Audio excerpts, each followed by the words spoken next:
আসসালামু আলাইকুম বন্ধুরা, চলে আসলাম আবারও আপনাদের সামনে অনলাইনের কিছু বিষয় নিয়ে আপনাদের সাথে আমার অপিনিয়নটি শেয়ার করার জন্য। আজকে যে বিষয়টা নিয়ে আপনাদের সাথে কথা বলবো সেটা হচ্ছে আমাদের তরুণ প্রজন্মের যারা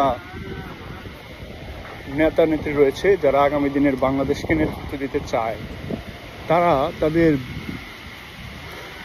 সকল মিছিল মিটিংয়ের শেষে বলে ইনকালাব জিন্দাবাদ। আমরা বাংলাদেশের আওয়ামী লীগ বা বাংলাদেশে একটা প্রচলিত স্লোগান অলরেডি আছে, যেটা হচ্ছে আমরা বলি জয় বাংলা বা বাংলাদেশ জিন্দাবাদ। বাংলাদেশ জাতীয় পার্টি থেকে শুরু করে মোটামুটি আমরা ম্যাক্সিমাম এটাই বলি, কিন্তু হঠাৎ করে ঢুকে গেল ইনকালাব জিন্দাবাদ। এই ইনকালাবকে নিয়েই আজকে কিছু কথা বলবো।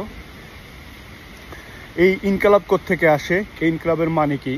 এই ইনকালাবটা কিন্তু আমাদের নিউজ পেপার না, আমাদের দেশে একটা ইনকালাব নামে একটা দৈনিক পত্রিকা ছিল, সেটা না। কিন্তু ইনকালাবের মানে হচ্ছে বিপ্লব।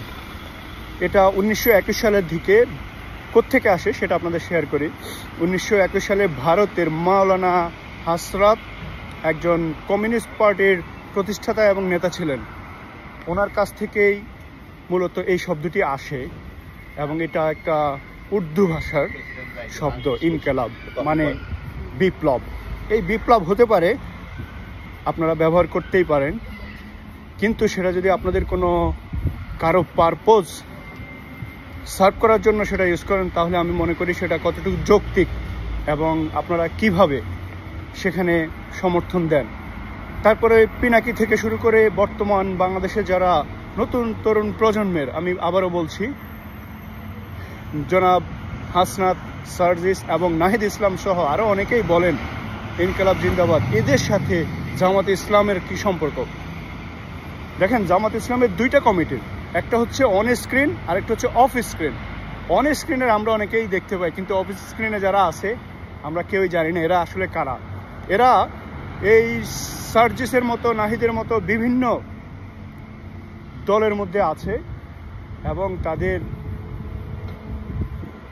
আইডেন্টিটি হাইড করে, পলিটিক্যাল যে আইডেন্টিটি সেটা হাইড করে তারা বিভিন্ন দলের সাথে আছে। বিভিন্ন সাধারণ জনগণ হিসাবে, সাধারণ ছাত্র হিসাবে অনেক আগে থেকেই তাদের যে মেটিকুলাস পলিটিক্যাল ডিজাইন, এগুলো থেকে ভয়ঙ্কর বাংলাদেশের যে রূপ তাদের কাছে রেখা রয়েছে, সেখানে আমি, আপনি কেউই কিন্তু সেফ না।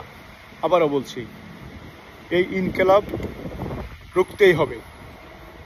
আবারও বলছি, ইনকালাব রুখতেই হবে। There is no other option. না হলে আমি, আপনি কেউই সেফ না। ছাত্র জনতারা কাকে ফলো করে? 1921 সালের সেই জামাত, ভারতের কমিউনিস্ট বামপন্থীদের যারা ফলো করে, আজকের জামাতের এদের সাথে যে লিঙ্ক, এরা কিভাবে বাংলাদেশকে একটি সুস্থ সুন্দর সমাজ উপহার দিবে, সেখানে আমার প্রশ্ন।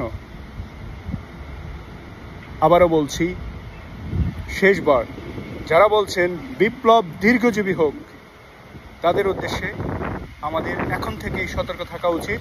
আমাদের আরও কনসার্ন তৈরি করতে হবে, সে যেই হোক।